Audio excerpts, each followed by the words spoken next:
Vão para lá ao vivo? A Érica Leal está lá já, a nossa equipe já foi para lá. A gente sabe o seguinte, as diárias se encerraram na sexta-feira, mas parece que foram renovadas. Mas foram renovadas só até hoje. Aí, vai ser renovado novamente, os moradores vão ter que mudar, os moradores vão ter que bancar. Ô, Érica, essa incerteza já é algo que aumenta ainda mais a preocupação de quem já está angustiado, né? Bom dia para você. Bem-vinda. Bom dia, Neila. Bom dia, Cadengue. Bom dia a todos que nos acompanham aqui no DF no ar. Pois é, uma incerteza que a gente estava até discutindo aqui. Pode ser estratégica para que os moradores até aceitem qualquer negociação, qualquer coisa. Uma incerteza que é injusta, inclusive, né? Imagina você constrói, faz o sonho da sua vida, a sua casa, a sua moradia, e vive por um tempo e, de repente, tem sua casa destruída completamente. É uma situação realmente de se indignar. Está ao meu lado aqui, por exemplo, o Felipe Paiva, que é empresário, né? Morava aqui desde o início do condomínio, há 11 anos. Felipe, e essa incerteza, agora, a única certeza é de que vocês, são 7h37 agora, que vocês têm mais algumas horas de um teto para dormir.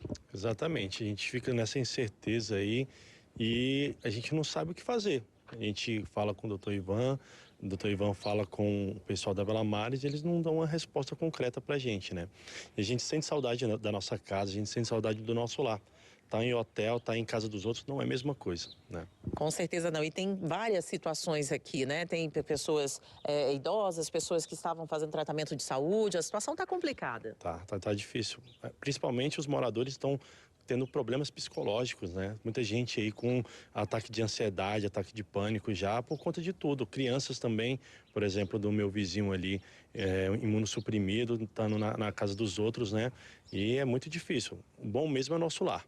Com certeza, para isso que vocês batalharam uma vida toda, né? Para conseguir aí o tão sonhado lá. Ao meu lado tem aqui todos esses moradores aqui que tiveram as casas atingidas e tem também o advogado que está acompanhando o caso. E o que você tem a me dizer, Ivan? A ideia era que a gente chegasse aqui com você e de repente falasse, não, eles renovaram por tempo indeterminado, ou por uma semana, ou por um mês, porém... Chega a ser constrangedor e é uma total inverdade, Érica. Informar que não teve contato com a defesa dos moradores, isso não existe. A gente fala com eles basicamente diário e em minutos. O que ocorre? Eles estão entregando a conta-gotas a hospedagem dos moradores. Então, assim, eu vou liberar uma diária, libera 2, libera 3.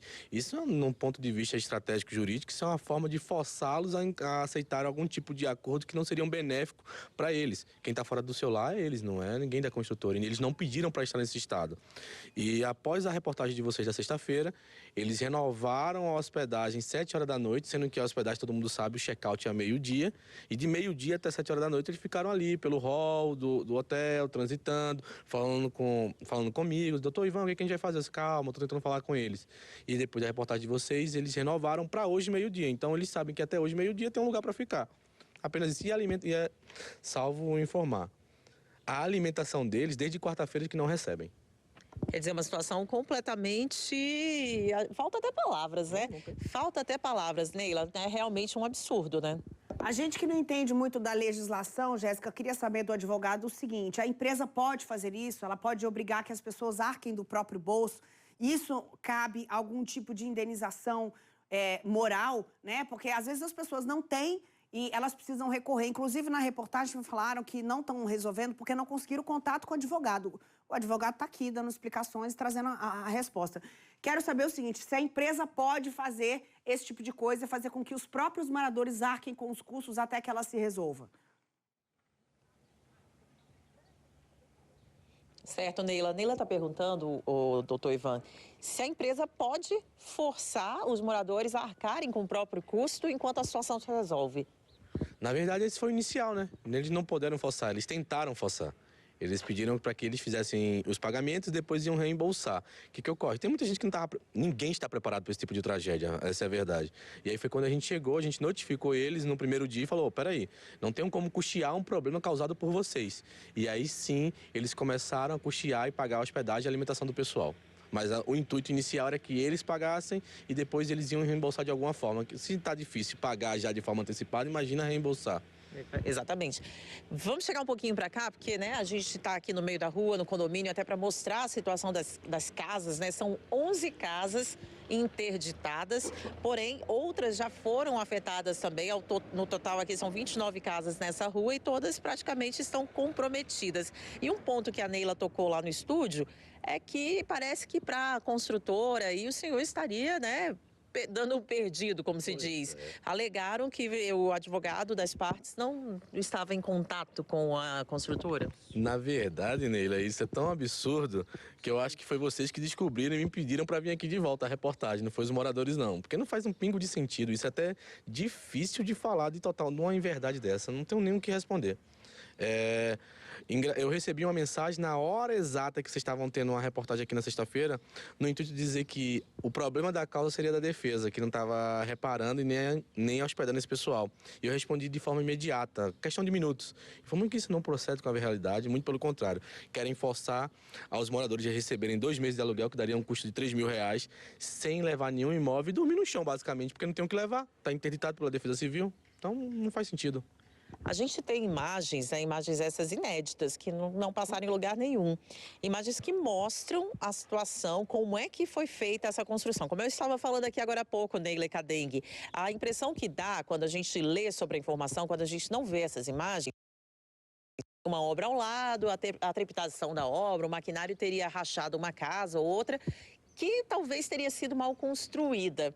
Mas essas imagens, de fato, elas mostram que não é uma questão de má construção. Eu não sou engenheira, é claro, mas assim, aquele maquinário cavar debaixo das casas, e não foi apenas uma, foram uma sequência, né? Um vídeo a gente vê aí que é uma sequência de casas, derrubou uma casa primeiro, depois derrubou a segunda, depois a terceira, enfim, realmente o vídeo, as imagens não dão espaço para discutir a responsabilidade dessa obra, né? Sim, eles escavaram, até mandei essas imagens para vocês que não, de forma inédita, não foi enviada a nenhuma emissora. Eles escavam abaixo da casa. Na hora que ele destrói uma casa, ele continua fazendo nas demais, até que chega o ponto que um morador começa a gritar e mandando parar, porque estava caindo tudo.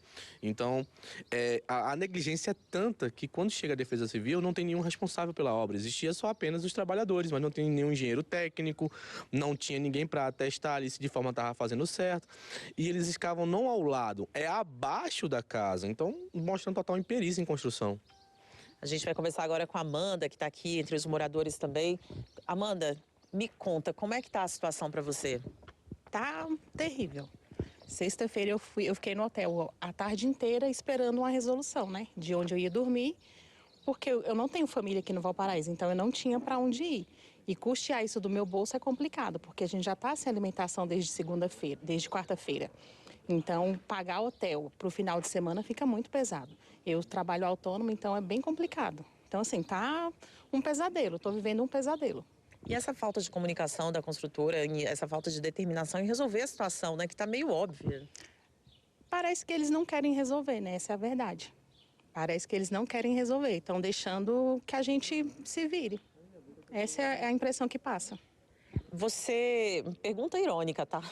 Você se sente mais aliviada porque você tem aí menos de 4 horas, né? Que foi o combinado aí para eles pagarem o hotel para você?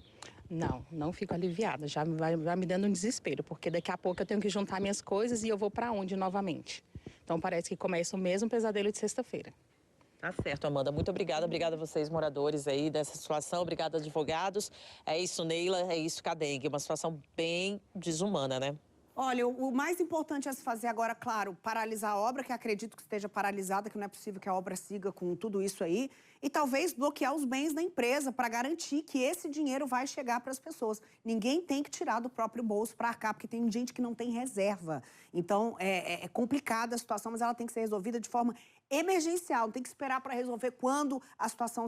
É agora, né? O desespero é agora, a fome é agora, a noite é agora. Tá bom, obrigada, Érica. A gente vai seguir acompanhando esse caso.